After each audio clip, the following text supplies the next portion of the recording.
আজকের প্রসঙ্গে আমি একটা কথাই তুলে ধরব আপনাদের সামনে। সেটা হচ্ছে যে একটা মাত্র এমন কোনো জিনিস একটা মাত্র এমন কোনো জিনিস যা কিনতে হবে না, যা কারোর থেকে চাইতে হবে না, তান্ত্রিক ক্রিয়া সহজেই বাড়িতে বসে বিনষ্ট করতে পারবেন। কথাটা হয়তো শুনতে অবাক লাগলেও কিন্তু এই জিনিসটি সম্পূর্ণরূপে আপনার নিজস্ব। মানে রাত্রে ঘুম হচ্ছে না, গোপনে কেউ শত্রুতা করছে, সারাদিনে দুশ্চিন্তা কাটছে না, গোপনে কেউ শত্রুতা করছে, সেই ক্ষেত্রে এমন একটা জিনিস যা আপনি ভীষণভাবে উপকৃত হবেন, মাসে একবার করলেই হবে। তার সঙ্গে সঙ্গে এমন একটা জিনিসের কথা উল্লেখ করব, সেই জিনিসটা স্নানের জলে মিশিয়ে যদি আপনি স্নান করেন তাহলে উপকৃত হবেন। এবার অনেকেই জিজ্ঞাসা করবেন, ভনিতা না করে তাড়াতাড়ি বলুন না। আমি ভনিতা করতে বসিনি, অবশ্যই বলবো। এই যে আমার চুলটা দেখছেন, এই যে চুলটা দেখছেন, এই চুল দিয়ে প্রচুর তন্ত্রক্রিয়া করা হয়। এর আগেও আমার অনেকগুলো পর্বতে আমি উল্লেখ করেছি। আমি মানুষকে দিক দেখাবার চেষ্টা করি, যেটা দিয়ে মানুষ খুব সহজেই তাকে আত্মরক্ষা করতে পারেন। প্রচুর গোপনে মানুষ তন্ত্রক্রিয়া করান বা করে থাকেন অন্যের ক্ষতি করবেন বলে। কিন্তু এই অন্য মানুষগুলো তো মানুষ, তাদেরও তো অধিকার আছে বেঁচে থাকবার, সুখ দেখবার, সাংসারিক জীবনে সমৃদ্ধি আনবার। সুতরাং এই যে অনেকে, ধরুন আপনি কোনো কিছুতে প্রটেস্ট করলেন, তাকে মানে অবস্ট্রাকশন করলেন, আপনি বুঝতে পারলেন লোকটি খারাপ, লোকটি চ্যালেঞ্জ নিয়ে আপনার সামনে থেকে মাথা নত করে চলে গেল। কিন্তু পরবর্তী ক্ষেত্রে দেখা গেল ক্রমশ কয়েকদিনের মধ্যেই যে কোনো শনি মঙ্গলবার কিংবা অমাবস্যা পূর্ণিমা তিথিতে আপনার শারীরিক মন সমস্ত দিক থেকে বিষাদ যেন আপনাকে ছেয়ে ফেলেছে। আপনি বুঝতেও পারলেন না যে ওই লোকটা আমাকে কি করবে, কিন্তু ও তো গোপনে তান্ত্রিকের কাছে গিয়ে ঠাকুর বাড়িতে গিয়ে সেসব কাজ করিয়ে এসছে। সুতরাং আপনি যে এই সুন্দর সংসারের মধ্যে এতদিন বসবাস করছিলেন, তাতে আপনার শারীরিক রোগ, বিভিন্ন রকম জ্বালা যন্ত্রণা, অর্থনৈতিক কষ্ট এবং লোকের কাছে মার খাওয়ার উপক্রম, সবই কিন্তু এগুলো হতে থাকে তন্ত্রক্রিয়ায়। ধরুন বহু 15-20 বছর আগে কারুর সাথে কোনো গণ্ডগোলে আপনি ভুলবশত জড়িয়ে পড়েছিলেন। তান্ত্রিক ক্রিয়া সেই গণ্ডগোলটাকে আবার টেনে নিয়ে এসে আপনার সামনে দাঁড় করিয়ে দেবে, কেন সম্পূর্ণ ভৌতিকভাবে। আপনি বুঝে উঠতে পারবেন না এই এতদিন পরে এইটা তো মিটে গেছিল, আবার কি করে উত্থান হলো। এখানে তো গ্রহচক্র আছেই, কিন্তু তান্ত্রিকরা এই জাতীয় কাজ করালে বা করলে ভূত প্রেত দৈত্যী দানা জিন যা দিয়ে কাজ করান, যে শক্তি দিয়ে, সেই অপশক্তিকে ব্যবহার করেন বলেই এই শক্তিরা সেই পুরনো জিনিস খুঁড়ে বার করে আবার আপনাকে বিপাকে ফেলবার চেষ্টা করে।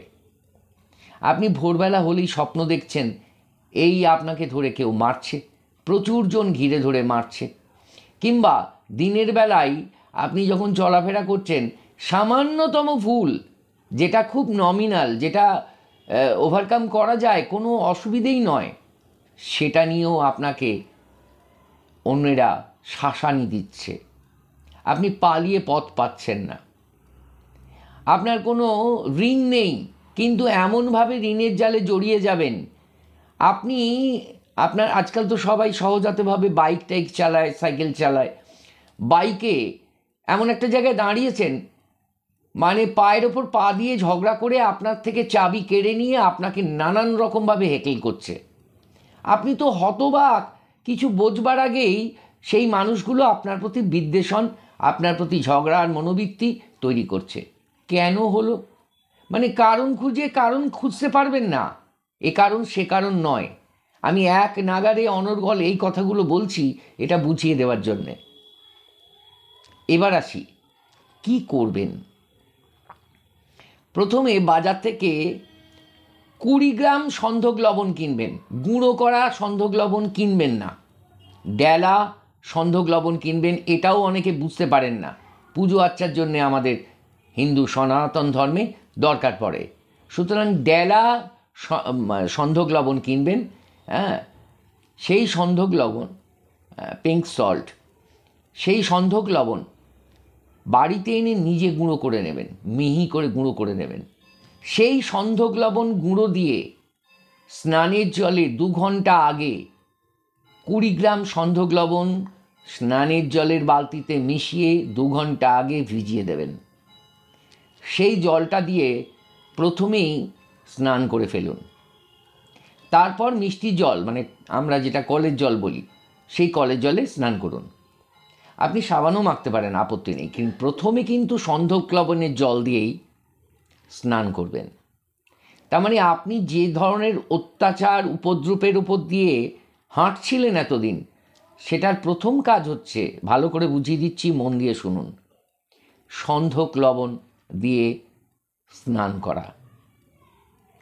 এরপর যেটা করবেন, যে কোনো বার, এর জন্যে শনিবার, মঙ্গলবার, কোনো তিথি নক্ষত্র, কোনো ক্ষণ কিচ্ছু লাগবে না।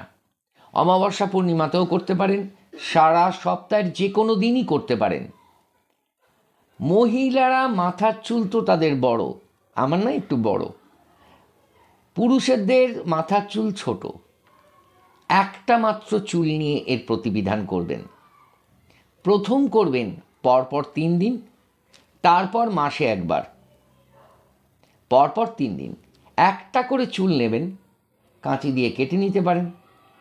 আপনার ঠাকুর ঘরে ঠাকুরের দিকে মুখ করে একটা মোমবাতি বা প্রদীপ জ্বালিয়ে নিয়ে ঠাকুরের মন্ত্র আওড়াতে আওড়াতে, মানে আপনারা যে ধরনের মন্ত্র বলে থাকেন সেই ঠাকুরের মন্ত্র আওড়াতে আওড়াতে আপনি এই মোমবাতিটা জ্বালাবেন বা প্রদীপটা জ্বালাবেন। উত্তর দিকে অবশ্যই মুখ করবেন। ঠাকুরকে ডেকে নেবেন, কি কারণে বসেছেন, কি করতে যাচ্ছেন। এবার মোমবাতির মুখটা দক্ষিণ দিকে করে দেবেন। এই চুলটা বিশেষভাবে কার্যকরী। এই চুলটা যে পোড়াচ্ছেন তাতে কিন্তু সমস্ত কিছু পুড়ে ছাই হয়ে যাচ্ছে। এবং আপনাকে, মানে আমি ব্যক্তিগতভাবে জানি, এটা কাজ করে ভীষণভাবে উপকার পেয়েছে বহু মানুষ। এই তান্ত্রিক ক্রিয়াটা কিন্তু যেখান থেকে সেখান থেকে আসেনি, সুদূর তিব্বত থেকে আসা। সুতরাং এটার উপর ভরসা করে নিজেরা করুন, পয়সা ব্যয় করতে হবে না, কারুর কাছে ছুটতে হবে না।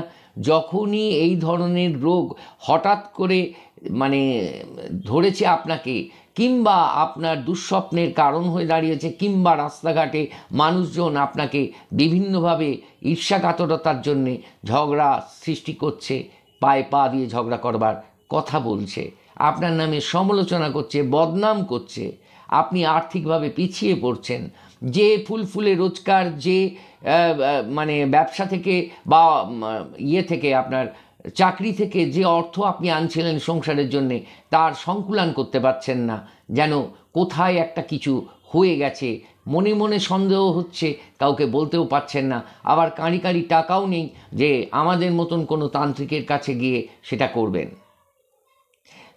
আর এই যে এই চুল পোড়ানোর কথাটা বললাম, একটা করে চুল পোড়ালে আপনার কিন্তু কিছু যায় এসে যাবে না, মানে আপনার ক্ষতি হয়ে যাবে বিরাট, এরকম একটা ভাব, এরম কিন্তু কিছু হবে না, কোনো সাইড এফেক্ট নেই।